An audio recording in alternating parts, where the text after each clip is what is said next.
আজ ৭৮তম স্বাধীনতা দিবস।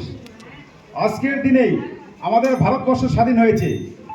যেহেতু আমাদের ভারতবর্ষটা যেহেতু ভারত এবং পাকিস্তানের মধ্যে যে লড়াই নিয়ে আমাদের দেশটা স্বাধীন হয়েছে, যেহেতু রাত 12টার আগে পাকিস্তানের স্বাধীনতা আগে লেখা হয়ে গিয়েছিল, তার জন্য পাকিস্তান 14ই আগস্ট এবং আমাদের যেহেতু রাত 12টার পরে হয়েছে, তাই জন্য আমাদের দেশের স্বাধীনতা দিবস 15ই আগস্ট পালন করা হয়।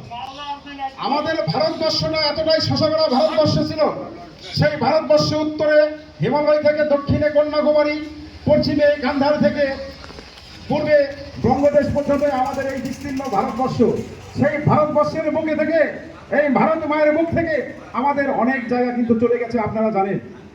যেটাকে আমরা বলা হয় যেটা বিরাট রাজ্য, হয়তো অনেকে মহাভারতের কথা জানি, কৃষক বধ করেছিলেন ভীম। সেই কৃষক রাজ্য আজকে সেটা হচ্ছে নেপাল, এবং কন্যাকুমারী যেটাকে বলা হয় সেটা কিন্তু আজকে শ্রীলঙ্কা, এবং যে গান্ধার রাজ্য সবল রাজার যেটা মহাভারতে পাইছেন সেটা কিন্তু আফগানিস্তানের মধ্যে। আজকে অনেকে জানেন, হয়তো জানেন যে বেহুলা লক্ষিন্দর, সেটাও কিন্তু বগুড়ার আজকে কিন্তু বাংলাদেশের মধ্যে পড়ে আছে। হয়তো আপনারা জানেন আরও রজকিনী চণ্ডীদাসের কথা, সেটা কিন্তু যশোহরের যে ধোপাখালী গ্রাম, সেটাও কিন্তু পাকিস্তানের মধ্যে আমাদেরই ভারতবর্ষের অন্তর্গত ছিল। তাই বলছি বন্ধুগণ, আমাদের ভারতবর্ষকে আবার খণ্ড বিখণ্ডিত করার জন্য চারিদিক থেকে চক্রান্ত করছে। যেমন চীন, আমাদের চির প্রতিদ্বন্দ্বী শত্রু, তারা জানে ভারতবর্ষ আবার পৃথিবীর 1 নম্বর শক্তিশালী রাষ্ট্র হবে, যেটা মহাপুরুষগণ যোগী ঋষি তারা বলে গেছে ভারত আবার জগৎ সভায় শ্রেষ্ঠ আসন নেবে। তার জন্য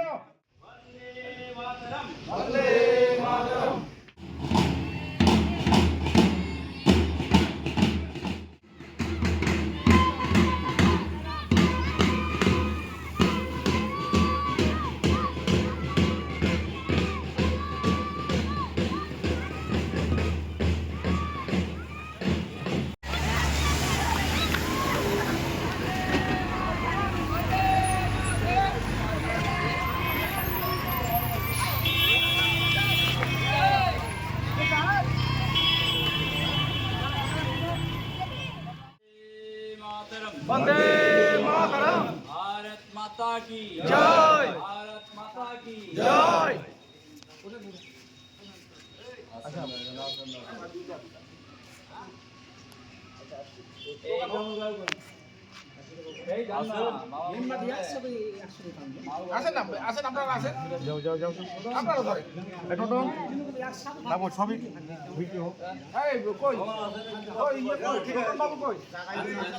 वंदे मातरम, वंदे मातरम, वंदे मातरम, वंदे मातरम, वंदे मातरम, वंदे मातरम, वंदे मातरम, वंदे मातरम, वंदे राष्ट्र की जय, वंदे राष्ट्र की जय, वंदे मातरम, वंदे मातरम, वंदे मातरम, वंदे मातरम, वंदे मातरम, वंदे मातरम।